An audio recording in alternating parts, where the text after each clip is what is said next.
Long ago, in a small village nestled at the base of the towering Yirisan mountain, there lived a poor but kind-hearted man named Gyu.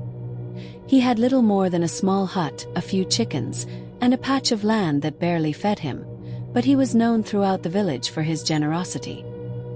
He would share whatever little he had with others in need, even when his own belly was empty. Despite the hardships, Gyu was content. He lived quietly, often walking the nearby forest to gather firewood or herbs. But there was one thing that troubled him deeply: the strange and frequent disappearances of villagers. People would go missing, sometimes for days, and when they returned, they would speak of strange dreams and whispers from the mountain, their eyes hollow and distant. The elders spoke in hushed tones about the Serpent King of Yirisan, a powerful spirit who lived at the summit, demanding tribute from the villagers every year in exchange for their safety. One cold evening, after another disappearance had rocked the village, Gyu made up his mind. He couldn't stand seeing his people suffer anymore. He knew that he had to confront the serpent and find out the truth. Though he had nothing to offer, he carried a simple wooden staff and a pouch of herbs with him, hoping to find a way to appease the creature. As Gyu climbed the steep paths of Yirisan, the wind howled, and the trees seemed to bend and groan in warning. The higher he went, the more oppressive the air became, until he finally reached a hidden cave beneath an ancient stone shrine. Inside, coiled around a great stone pillar, was the mountain Serpent King. His body was long and gleaming, covered in iridescent scales that shimmered like water in the moonlight. His eyes, however, were filled with sorrow and rage. "You are brave to come," the Serpent King's voice rumbled like thunder. "But why have you come to my lair, mortal?"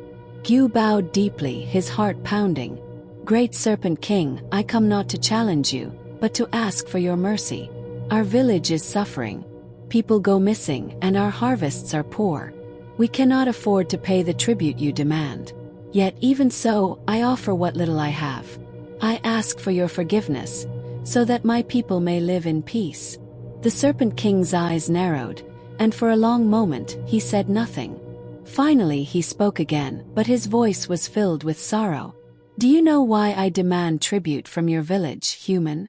It is because of a pact made long ago. In exchange for the safety of your ancestors, I swore to protect the village. But in return they promised me their offerings. Over the years I have seen this promise forgotten. The offerings grew scarce, and yet I could not break the pact." Gyu's brow furrowed.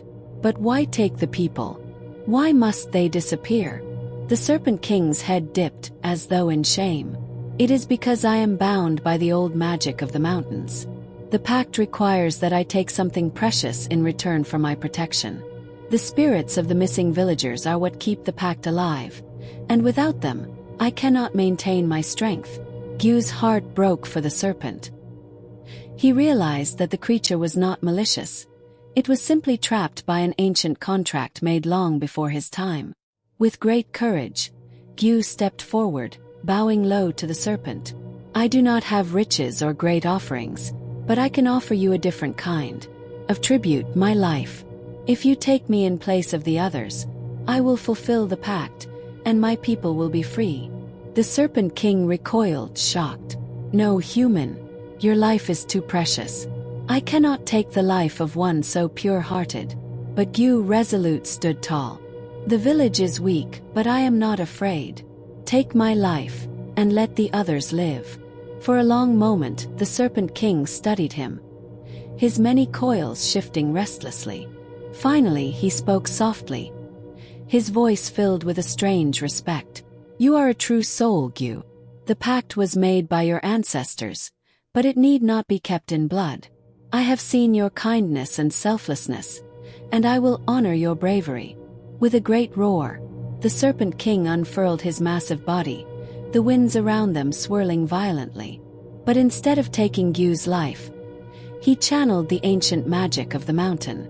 A brilliant light burst forth from his body, and the land around them seemed to tremble. The Serpent King spoke one final incantation, and a great weight lifted from the mountain. "You have broken the old pact, Gyu. From this day forward, your village shall prosper, and no more shall fall under my curse. But remember, the balance between humans and nature must be honored, for there are other forces in the world that must be respected." With that, the Serpent King's form began to fade into the mist, his body turning to smoke and light, vanishing into the mountains. When Gyu returned to his village, he found it transformed. The crops were plentiful, the air was fresh, and the people were safe. The once empty huts were now filled with laughter, and the missing villagers returned, their memories hazy but their lives untouched by the serpent's curse. The villagers celebrated, and Gyu became a legend in the village, not for his strength, but for his